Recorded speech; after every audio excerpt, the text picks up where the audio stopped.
हमारे जीवन में हमको एक ऐसा मौका ज़रूर मिलता है जिसमें हम कुछ बड़ा कर सकते हैं, अपने आप को साबित कर सकते हैं, खुद को वो बना सकते हैं जो हमने कभी सोचा नहीं होता है, शायद कभी नहीं सोचा होता है, वो बना सकते हैं। और ऐसा मौका ज़िंदगी हम सबको देती है। लेकिन जितना एक्सपीरियंस मुझे है, जितना अनुभव मैंने किया है, मुझे उससे यही समझ में आता है कि मौका जो होता है वो सिर्फ एक कंसोलेशन प्राइज़ होता है, मतलब एक तसल्ली होती है जो हम अपने आप को सिर्फ देते हैं उस मौके के रूप में, उसके अलावा कुछ भी नहीं। मेरा नाम विजय शर्मा है और मैं एक यूपीएससी एस्पिरेंट हूँ।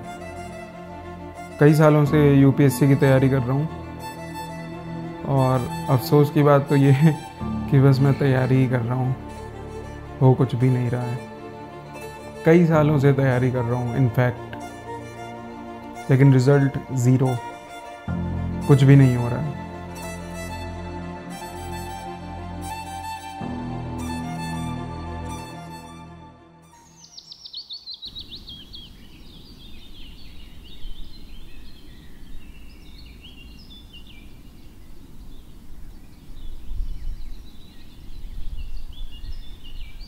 भाई कुछ करोगे या बस टाइम पास करने आए हो?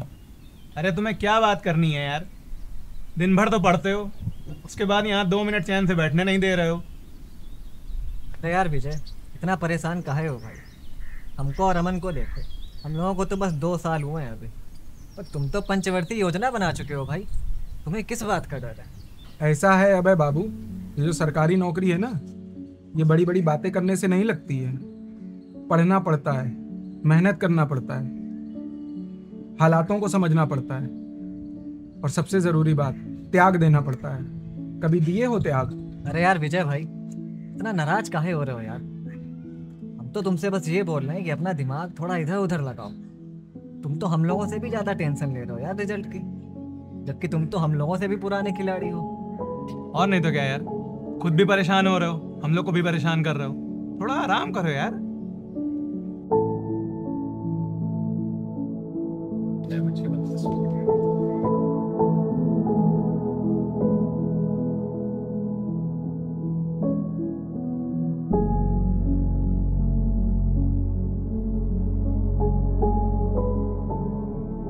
एक बार बस सरकारी नौकरी का ठप्पा लग जाए, फिर तो बस मजे ही मजे हैं।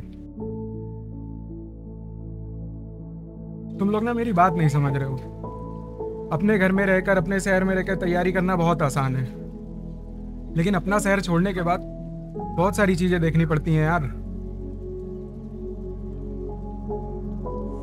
कमरे का किराया, बिजली का खर्चा, रहना खाना आना जाना, बहुत खर्चा है यार।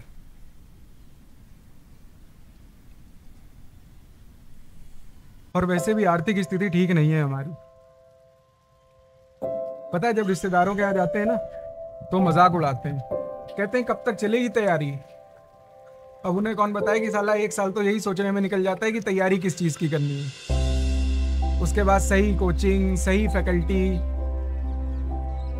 सब्जेक्ट कौन सा चुनना है, सिलेबस कैसे पूरा होगा, बहुत प्रेशर होता है यार एक छात्र पर। अरे विजय भाई, इतना सीरियस क्यों हो रहे हो? ये सब क्यों बोल रहे हो यार? सीरियस होने की बात नहीं है यार। अफसोस की बात तो ये, यहाँ एक छात्र ही दूसरे छात्र की समस्या नहीं समझता है। जिसका सिलेक्शन हो गया वो राजा, और जिसका नहीं हुआ वो इस कोचिंग मंडी की प्रजा। यही तो दिक्कत है हमारे एजुकेशन सिस्टम की। लोग एक दूसरे को समझना ही नहीं चाहते हैं, बस लगे हैं मशीन की तरह।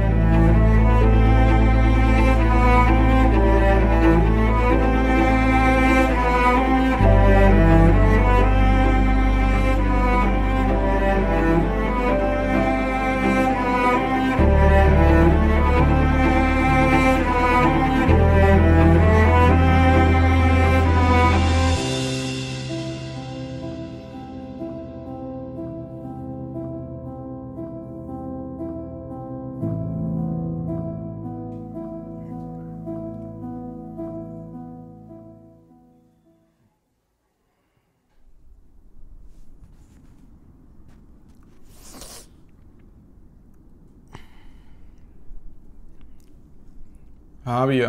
हाँ विजय, क्या हाल चाल? सब बढ़िया है? कैसी चल रही तैयारी तुम्हारी? क्या तैयारी भैया, आप तो सब जानते हैं, आपसे क्या छुपा है। बस तैयारी ही चल रही है इतने सालों से। काहे इतना उदास हो? कोई परेशानी हो तो बताओ। इतने सालों से यूपीएससी की तैयारी कर रहे हैं भैया, कभी किस्मत तो कभी कुछ, पता नहीं इस बार क्या होगा, देखिए। काहे इतना लोड ले रहे हो यार?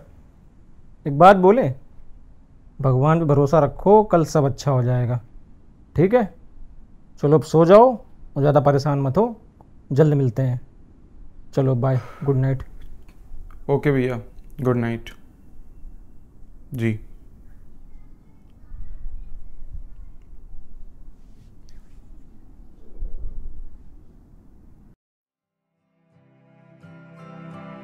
रिजल्ट डे,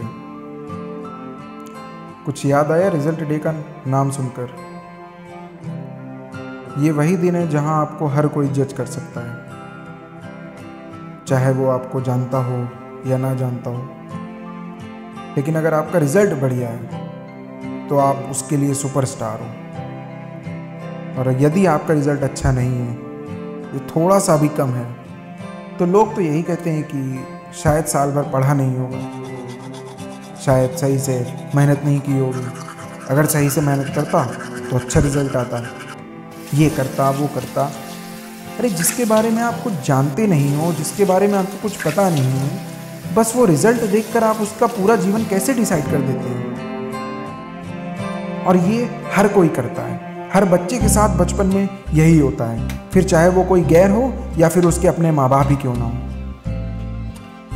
अरे बिना किसी बच्चे के अंदर की लगन को देखे बिना कैसे उसका पूरा भविष्य तय कर देते हो सिर्फ और सिर्फ उस रिजल्ट के दम पर? क्या सिर्फ रिजल्ट ही सब कुछ होता है? साल भर की मेहनत, साल भर की जर्नी, क्या उसका कोई महत्व नहीं है? जिनका रिजल्ट अच्छा नहीं आता है, क्या वो अपने जीवन में, भविष्य में कुछ कर नहीं सकते हैं? जिंदगी में रिजल्ट ही सब कुछ नहीं होता है, जर्नी भी उतनी ही इम्पॉर्टेंट है, जर्नी भी उतनी ही ज़रूरी है जितनी की रिजल्ट है। इस समाज को, इस समाज के लोगों को अपना नज़रिया बदलने की बहुत आवश्यकता है।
जोड़ा तेरे हाथों से मैं बना था, तेरा था जो हुआ जब मेरा वो लगा तेरे बिन अधूरा। दुनिया ये मेरी तुझसे ही थी पूरी, जाना ये लेकिन देर से जाना। धागा ये टूटे ना ये धागा, बरसों की यादों का ये धागा। किस्मत,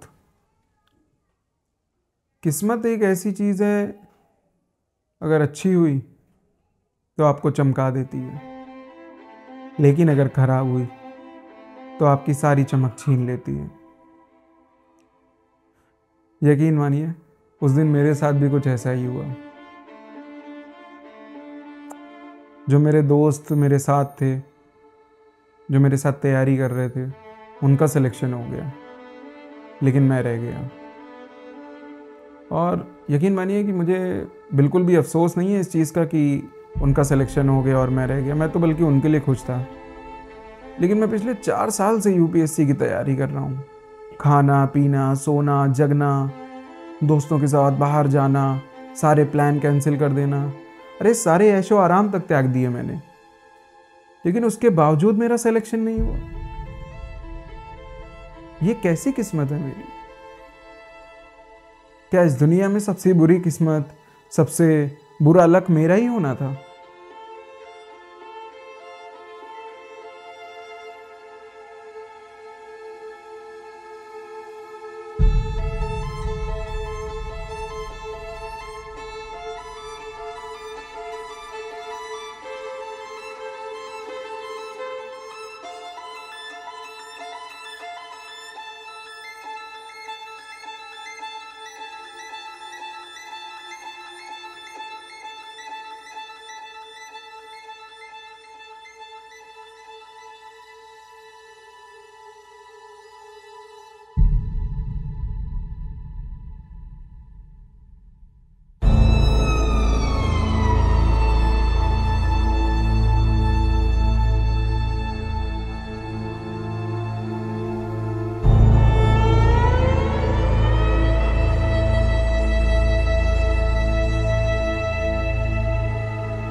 उस दिन मुझे एक बात का एहसास हुआ कि जो लोग बचपन में हमसे कहते थे कि तुम्हारा लक्ष्य पानी की तरह एकदम साफ होना चाहिए, क्रिस्टल क्लियर होना चाहिए, तो वो एकदम सही कहते थे।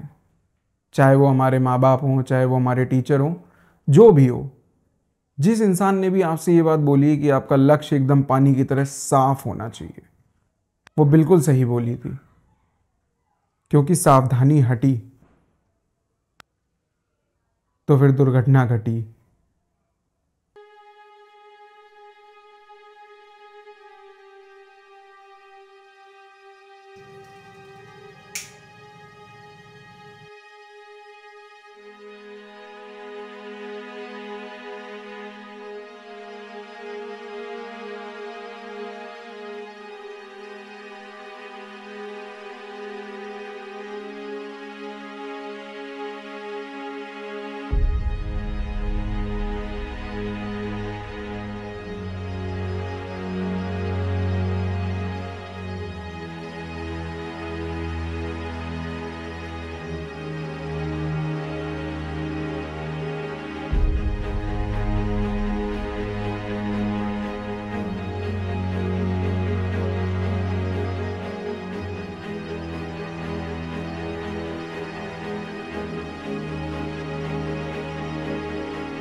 डूबते को तिनके का सहारा होता है।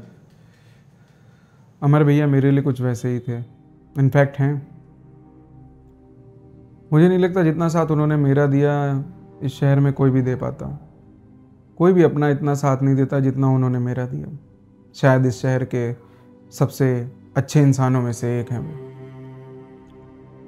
मुझे पता था कि मैं गलत रास्ते पर निकल पड़ा हूँ, जहाँ पर चारों तरफ सिर्फ और सिर्फ अंधेरा है, सिर्फ और सिर्फ बर्बादी है। किसी भी चीज़ की लत बिल्कुल भी अच्छी नहीं होती है। ये ड्रग्स, ये दारू बिल्कुल भी अच्छी चीज़ नहीं है। लेकिन जब किस्मत का चांटा पड़ता है ना, तब यही ड्रग्स, यही दारू, यही नशा दवा का काम करने लगता है। और मेरे साथ भी कुछ ऐसा ही हो रहा था।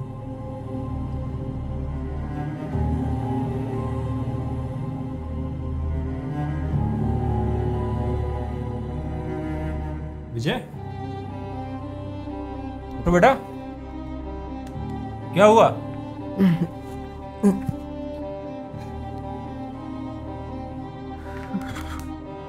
क्या हुआ?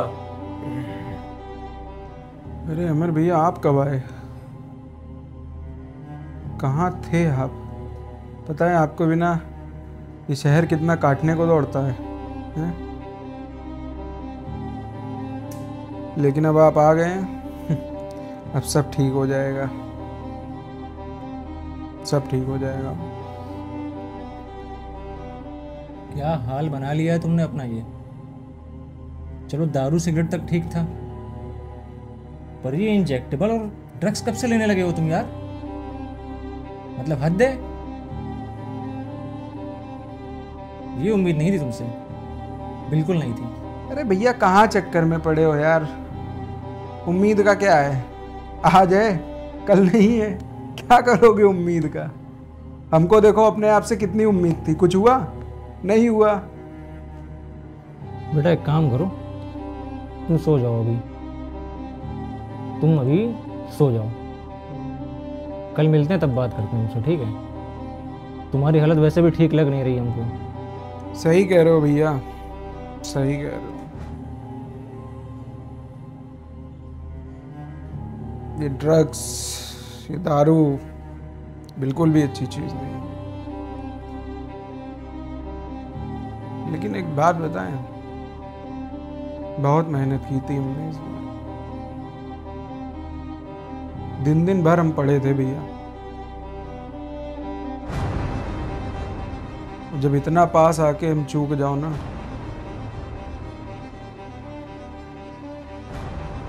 खैर कोई बात नहीं भैया, गुड नाइट, जाओ आप। वैसे भी सब घूम रहा है यार, कुछ समझ नहीं आ रहा।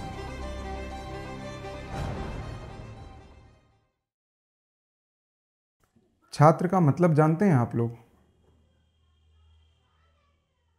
मैं बताता हूं।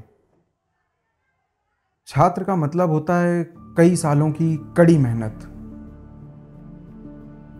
छात्र का मतलब होता है त्याग, बलिदान। मतलब एक ऐसी अवस्था जिसमें हमको सब कुछ बर्दाश्त करना होता है, चाहे हमारा मन हो या ना हो, लेकिन सब कुछ बर्दाश्त करना होता है।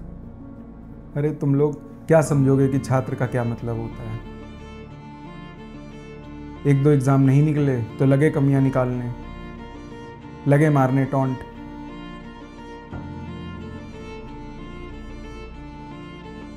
कुछ लोग बर्दाश्त कर लेते हैं, लेकिन मैं नहीं कर पाया, और इसीलिए मुझे ये वीडियो बनाना पड़ रहा है।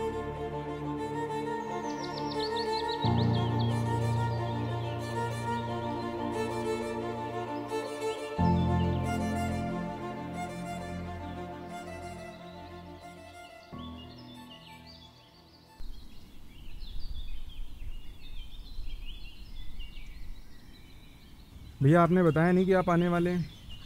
बताया तो बहुत कुछ तुमने भी नहीं।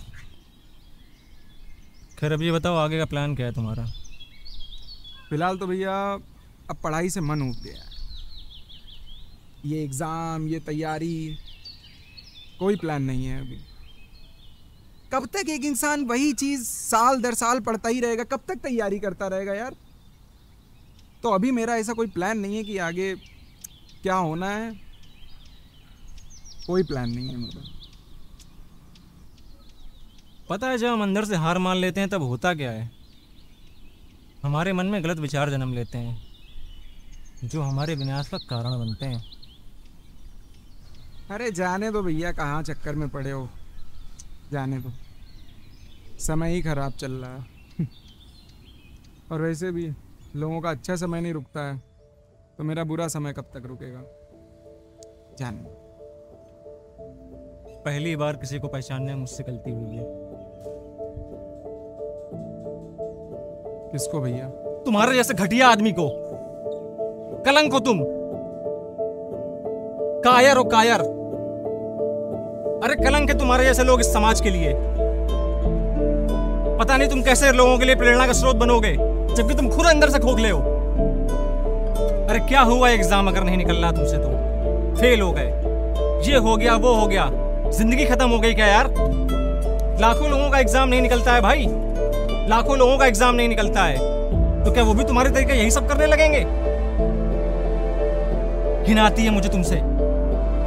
अरे काश तुम्हें समझ में आता कि ये दुनिया ऐसे नहीं चलती है, पर नहीं, तुम तो अपनी जिद पे अड़े हो। कोई बात नहीं, मैंने अपना फैसला कर लिया है। आज के बाद मुझे अपनी शकल मत दिखाना तुम। जाओ यहां से बेवकूफ।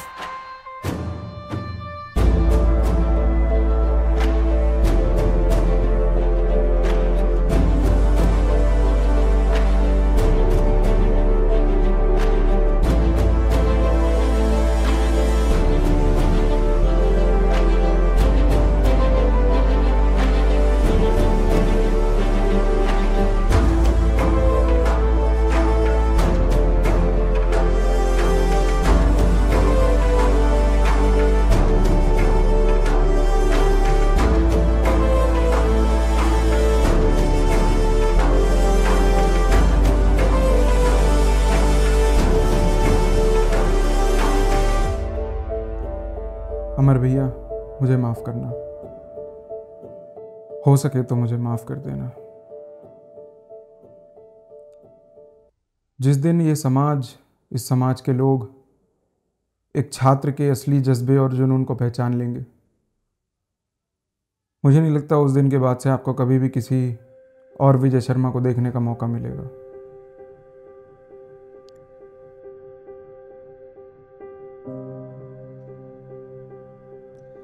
खैर,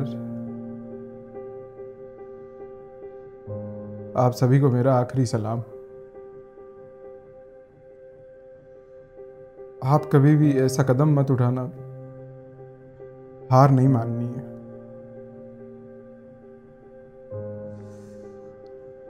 लगे रहना है बस, हार नहीं माननी है।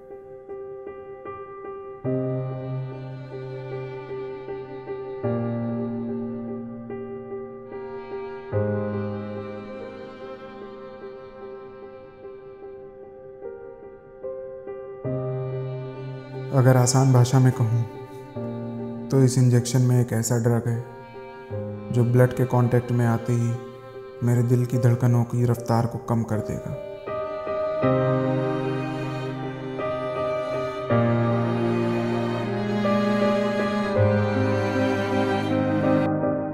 कुछ सेकंड के लिए ऐसा लगेगा कि शरीर में लाखों सुइयां चुभ रही हैं, लेकिन उसके बाद एक आसान मौत।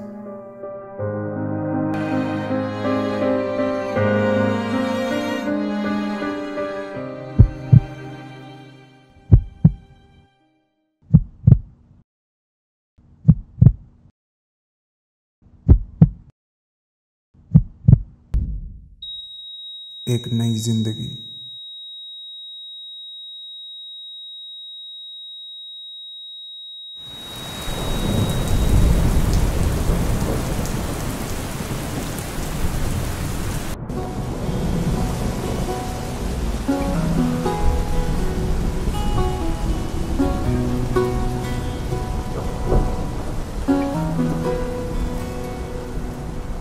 हौले से सिरहाने में रख कर ये यादें मेरे मन की झोली में छोड़ कर ये यादें आँखों से ओझल हो न जाना तू साथी उड़ता सा बादल हो ना जाना